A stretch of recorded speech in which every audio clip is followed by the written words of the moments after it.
Hello there, I am no nickname and welcome back to another Age of Empires 3 video. In this game of Age of Empires 3 I'm going to be facing off against a friend of mine named Jerome the Brave, or just Jerome.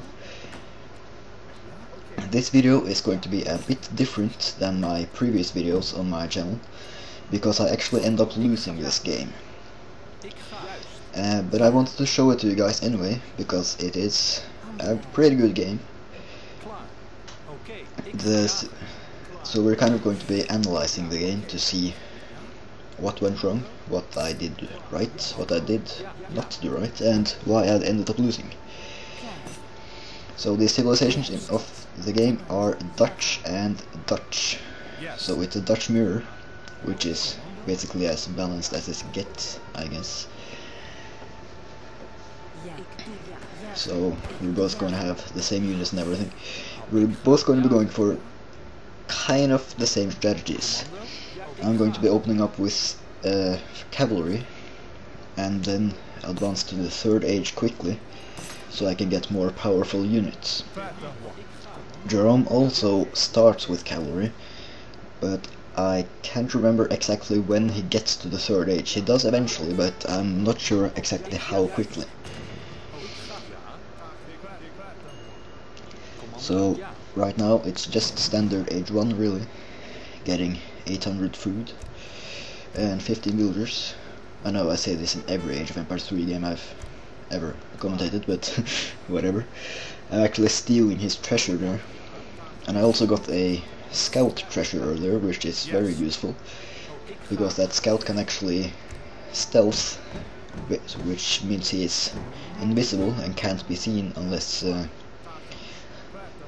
Jerome gets some kind of unit that can detect it, for example an explorer.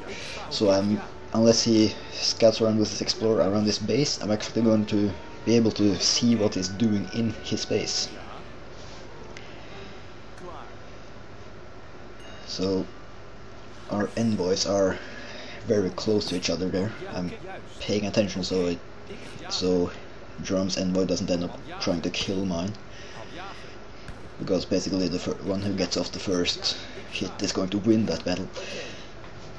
I've also begun to herd 2 of my closest hunts by shooting them towards my town center, and now I'm going to be placing 10 villagers on wood while keeping 5 on food so I can afford a bank.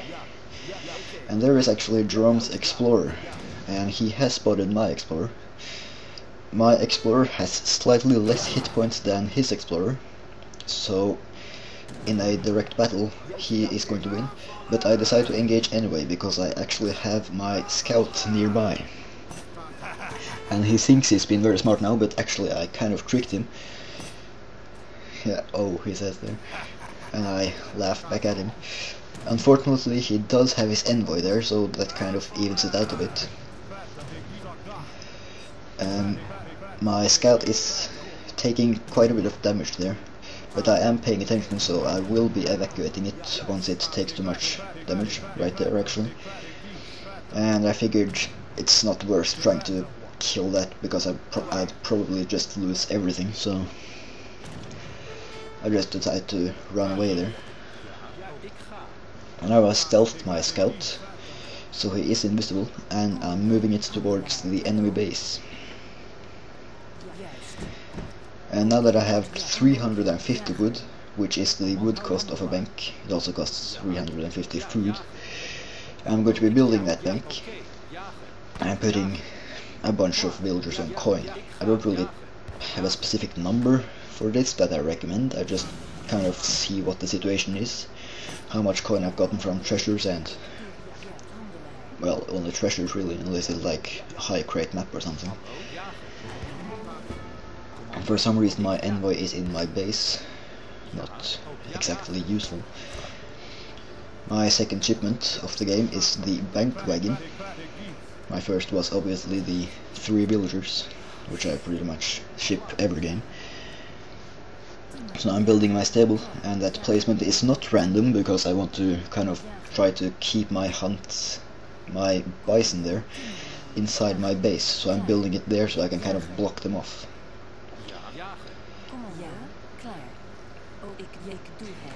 I'm not making a villager now, and that is actually intentional, because I need all the coin I can get right now to make 5 hussars later.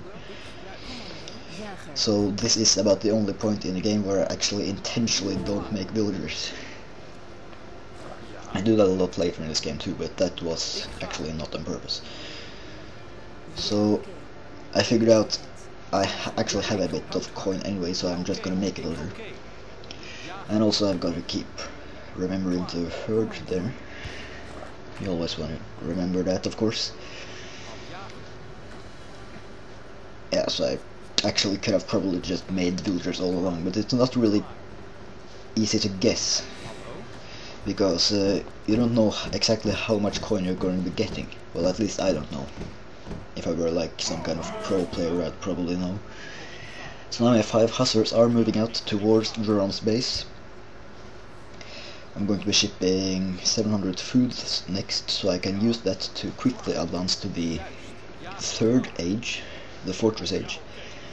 And Jerome is actually just now making a stable, so I actually have my military unit out before he even has a building, which is actually a bit odd, because usually he doesn't do that.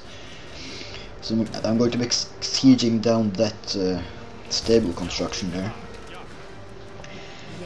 Until just after this game, I thought that meant he actually lost the resources for that stable, but apparently it doesn't mean that. He actually gets the resources back. Well, he gets some of the resources back, depending on how far in the construction the stable had gotten. So say if it was 50% done, then he would get 50% of the wood back. Which doesn't really make sense, because, I mean, if I burn down your construction, then you aren't really going to get anything back from it, but I guess if you hadn't put all of the wood there yet, you wouldn't lose all the wood either. Whatever. Let's go back to the game. So now I'm going to be aging up soon. I kind of got too much food and too little coin, so I wasn't able to time that very effectively. Also notice there, I am going to not bring my weakened cavalry unit, because Jerome is a player of such caliber that he will actually be able to focus down that weakened that weakened hussar. A lot of people don't actually bother with microing their buildings and especially their town center, but it's actually very useful because you can kill weakened units very easily. And I know he would do that if he had the chance. Rome is pretty good. So now I'm aging up with the exiled prince, so I can age up quickly. I'm going to be getting the rest of that food now. And there he killed my envoy. Poor guy. Rome is saying he's playing badly. He got 3 hussars at the 8-minute mark, so I can't say he's playing at his best, but still, that only gives me a chance in this game. Usually he beats me pretty badly, so.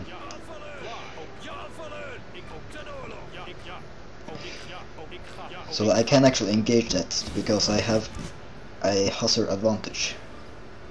And I just... what am I doing? Alright, I decided to ship the 9 Reuters instead of the 1000 wood there. I'm just going to be gathering wood, I think. Yeah, I'm going to be gathering the wood instead because I don't need 1000 wood just yet. So he actually kind of outnumbered those cavalry units there, but I have like 8 there. Yeah, 8. So at least I can kill that. And I'm microing away the weakened hussar there, and actually saved his life, I think. So now I am at the population capacity, actually slightly over population capacity, so I can't make villagers or military units.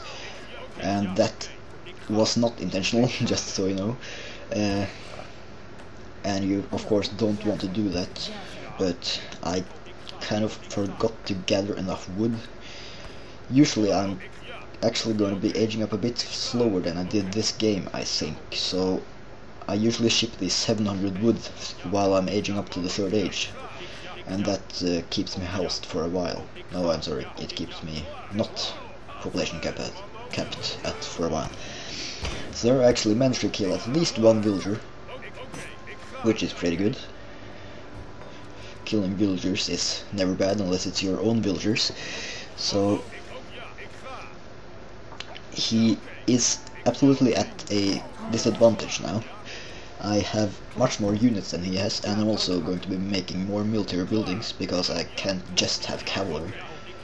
I mean, I can, but then I'm going to be owned. So that was probably not intentional from his part, but so I'm going to be able to kill quite a lot of units, and I see that he only has a few units there. While I was playing, I thought that was a good idea, so to attack him, but later I realized I shouldn't have done that, because obviously he would be having more units coming just very quickly, really, both from shipments and from his buildings. So not the wisest decision there, but I managed to get away with at least my Reuters. I still wouldn't say I'm at a big disadvantage, but it definitely got more evened out now. And now I have actually lost a lot of units, so I'm not population capped anymore. That's not how you want to avoid being population capped, but whatever. I now also ship the 1000 wood card, so I'm not going to be needing to gather a lot of wood now. So I'm going for I'm going for hussars and skirmishers because of his unit composition, which is basically Reuters and skirmishers. So I'm trying to counter him. I could probably go a bit more heavy on the skirmishers, but as you can see, I don't have a lot of coin, and I should have more coin, really. And I will get that, because with that 1000 wood I can actually build 2 banks, so I have a total of 4 banks, which is the limit, unless I ship the bank limit card, which I never do, really, just because I guess I forget it. But he's actually moving in with his Minutemen there, who are at 1 hit point, because they've been out for such a long time. So I could probably just snipe them with a villager or whatever, but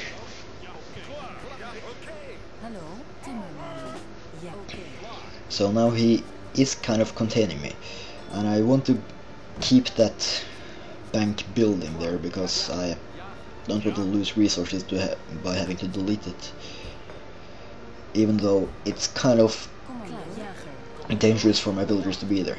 But I got it up anyway, and now I just shipped more skirmishers, so I actually have a army advantage now. So I'm going to be pushing out and trying to catch his units before they can get away. But I'm keeping my Reuters at a safe distance, because I don't want the skirmishers to be picking them off. But now I have my hussars attacking his skirmishers, and he really doesn't have that much anti-cavalry, so that's pretty good for me. With my skirmishers I'm also able to pick off a lot of his skirmishers and Reuters. So now I have actually killed most of his units. All of my hussars died, unfortunately, but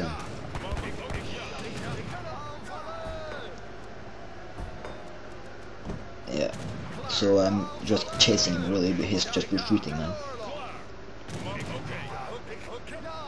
And as you see, I have very little food and a lot of coin. And I should have more food. And it's actually kind of weird, because I have 16 villagers on food, yet I have no food. They aren't doing their job right. And Rome is apparently lagging a bit. And I can't say I disagree. Just a second. I actually don't know what's going on, but he must have some sort of technical difficulties. if I remember correctly, this doesn't take too much time. He actually pauses the game there, so I'm going to be taking advantage of that and kind of use the pause to micro my own units. My explorer had actually rescued 2 sheep there, so I can at least bring those back to my base. And I also noticed that since I have so much coin, I'm going to be trying to ship a mercenary card soon. The mercenary cards I have are the Black Riders and the Swiss Pikemen, both of which cost 1,000 coin, so if I'm able to ship that, that will actually pay off pretty well, if I'm able to use them correctly at least. Are you ready? Yes. Okay, so here we go, we are starting again. I could probably just delete that pause, but I'm too lazy for that. Also, I wanted to point out my micro in the pause, which is obviously the reason why I'm not going to remove it. Actually, that sounded sarcastic, but I actually mean it. Yeah, so it is kind of still laggy, but it doesn't really matter. It's just a friendly game. And he's actually going to stop frapsing. Apparently he was also frapsing. Fraps is the recording program, by the way, in case you didn't know. So now I'm shipping the Black Rider card. Black Riders are basically Reuters or Dragoons that are very good. So they are good against cavalry and really good against anything, unless they like have just lots of skirmishers or something. But even then they're kind of good because they don't die immediately. If you put them in melee mode, they can actually kill skirmishers, which is pretty good. So I had my explorer grouped in my skirmisher group there, sorry, and he was in melee mode, which wasn't intentional, but it actually worked out very well, because Jerome wasted a lot of shots on my explorer instead of killing my skirmishers, which would have been a better choice. I don't think he did it on purpose. Of course, you can't look at your units all the time. So now my anti-cavalry got a big boost because my Black Riders got right. And I'm just really going to be able to kill those cavalry very quickly. So I definitely say I have an advantage now. I even was able to flank his skirmishers here with my hussars. So they're going to be died, and they're going to be killed. Unless the hussars die, which they did. But I can still attack his skirmishers with my own, because I have the advantage of numbers, so basically he can't fight. Well, he can. Of course he can. So I shipped the 12 Swiss pikemen card there too, because I have way too much coin.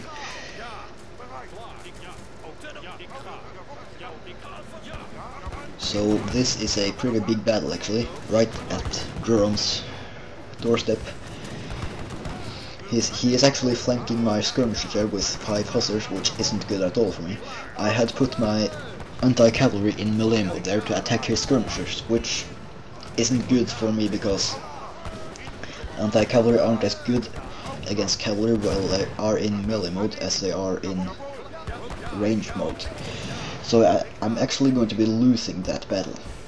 And this is probably the turning point of the game, where I basically had the advantage until now, and now I lost it. It's not over yet, but I definitely am not in the same position I was a couple of minutes ago. And also I'm running out of food in my base, so I actually have to gather food outside my base, which is not favorable when you just lost your army. For some reason I'm gathering wood. I can't say I know why I did that, but So I actually discovered a few bison there behind my base, so I'm going to be gathering those instead. And now I I'm in a lot of trouble. He has skirmishers and Reuters, and I only have slow Swiss pikemen. That is not an optimal situation. I am making skirmishers, and soon enough I will have a shipment, which I'm going to be able to use for probably some skirmishers. Because really, pure skirmishers with a couple of anti-cavalry would actually be quite good against this army.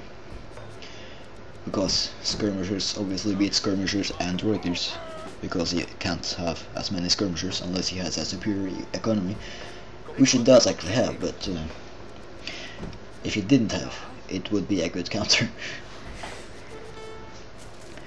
Now I'm actually finally getting some sort of food income, although it's still, I'm still having to keep my food at the almost zero mark there.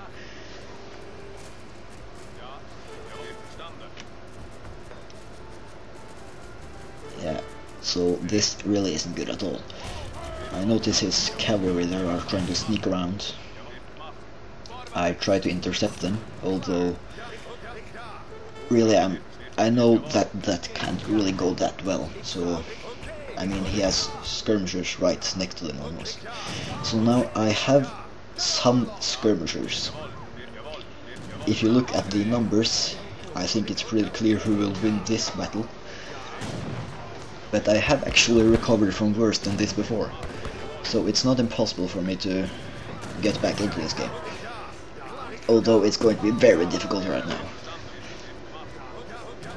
Especially with his cavalry attacking my skirmishers there. For some reason my Swiss pikemen were all the way on the other side of my base. Probably scared of the skirmishers there. So now my 7 skirmisher card is arriving, and I'm also going to be getting 5 skirmishers from my barracks, so if I'm able to keep this up, I kind of have an almost equal amount of skirmishers to him, as he has, I mean. So really, this can't go well, because he has other units as well.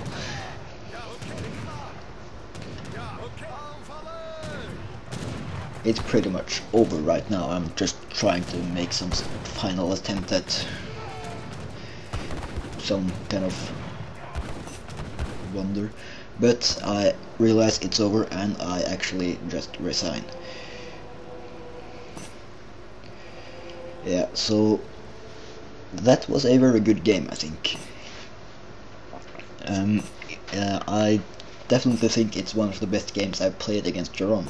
Usually he beats me pretty badly, so in this game at least I had my chance, although I kind of screwed it up.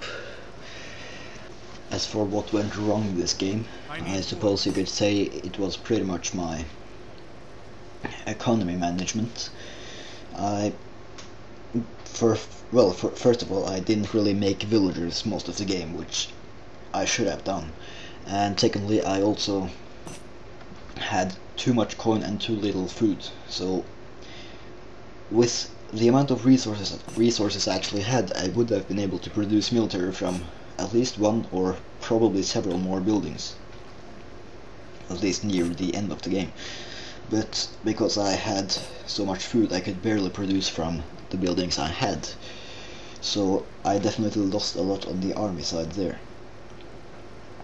Also the final, well, not the final battle, but the battle where I was near his base, I mismanaged my units, so I kind of lost my army there, which was the turning point of this game. So even if I hadn't done anything better on the economy, I still could have won if I had won that battle. But I didn't, which is a shame, for me at least. But it was still a pretty good game, which I enjoyed, and I hope you enjoyed this video as well, because the video is now going to be over. So I hope you enjoyed it, and I will see you in the next video.